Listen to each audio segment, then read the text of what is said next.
Alright, so One Piece chapter 1023 has just dropped, and I really like this chapter. So I have it out in front of me, and we have a cover image with Vivi, so, you know, kind of nice to see Vivi. But let's get into the meat of the chapter itself. Alright, so, starting with the Sanji and Zoro versus King and Queen, we have a little bit of an interesting situation because with most Straw Hat fights, we tend to go with, you know, the more one-on-one confrontations, but it's very rare for these characters to not only have to fight, you know, like the main 6 or 7 big guys who need to be taken down in an arc, but we also have like a gigantic, massive army that also has to be dealt with. So it's really interesting that in this very chaotic situation, Zoro and Sanji have to not only have their basic one-on-one like next to each other, they're basically doing a 2-on-2 where it's Zoro and Sanji versus King and Queen, which is a very interesting dynamic for them because these two usually do not get along, but in this particular situation they have to work together. So I'm curious to see how long they're going to be working together, if this is going to be a full like 2-on-2 or if we're going to have the two of them get split up. We'll just have to wait and see, because I feel like King and Queen would feel like staying there is advantageous because they would have like all these other people trying to interfere in the fight. So we'll see what happens. Also, Marco talking a little bit about Whitebeard, saying that there was a race on the Grand Line, that they were the original gods, which is kind of interesting, and I assume that's going to really flow into a particular backstory with King, but we have been really waiting on whatever the hell King is supposed to be, so very interested to see what these original gods were like.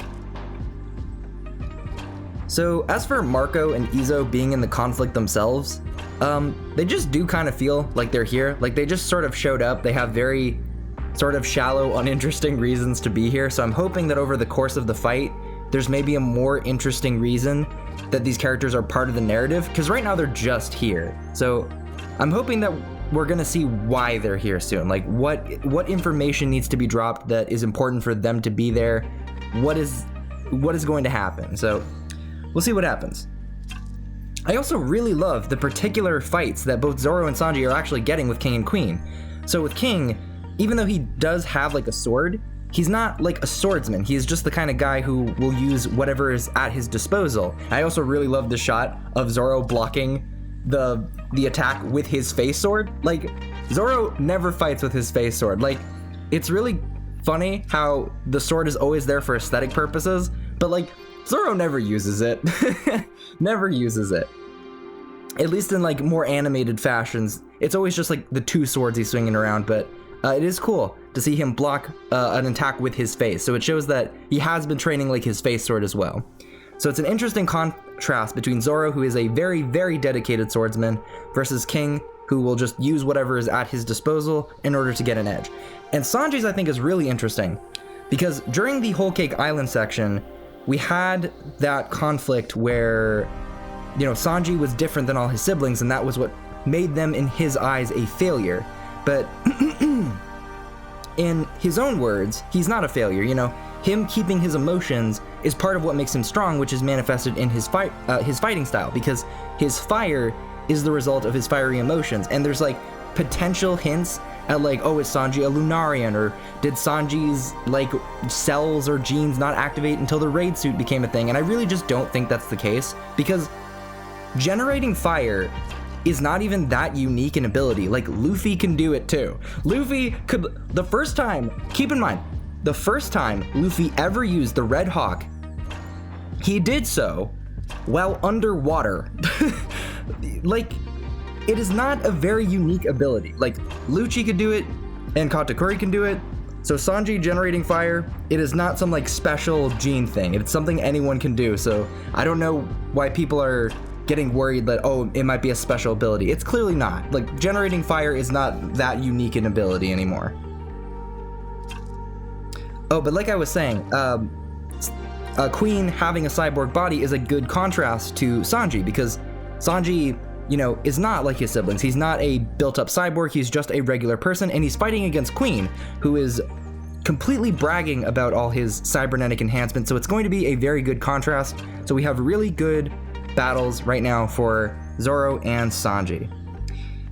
As for the other 2 fights that we're getting, we're also getting Inuarashi versus Jack, and we're getting another Sulong transformation. I was kind of surprised by that, but I think it's kind of creative how they create a hole in the ceiling that allows the moon to go through, so that's really cool. So Inuarashi versus Jack is happening, and we're also getting Neku Mamushi versus, what's his name? Parasparrow? Yeah. So we're getting those 2 Sulong fights, so that's kind of cool. I don't know if they're gonna win, but considering how we've been going so far, it seems like everyone has just been getting their wins. So it looks like we're at a point where things are probably going to be closing up real soon.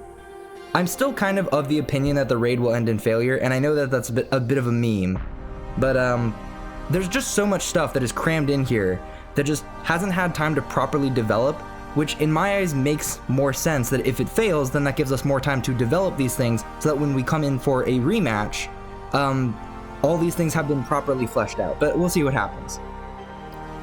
Especially Yamato's character. Like, Yamato was literally introduced in the middle of the conflict and has been repeating the exact same phrase over and over again. I really don't feel like we can just quickly resolve that conflict. I feel like that's gonna need more time. But probably my favorite part of this chapter, the very last part, is Momo becoming a huge dragon. I was so tempted to make that the thumbnail of this video, but I decided to go with the thumbnail you're currently seeing. But Momo's dragon form pretty much looks almost exactly the same as Kaido. It's so cool, I cannot wait to see that animated.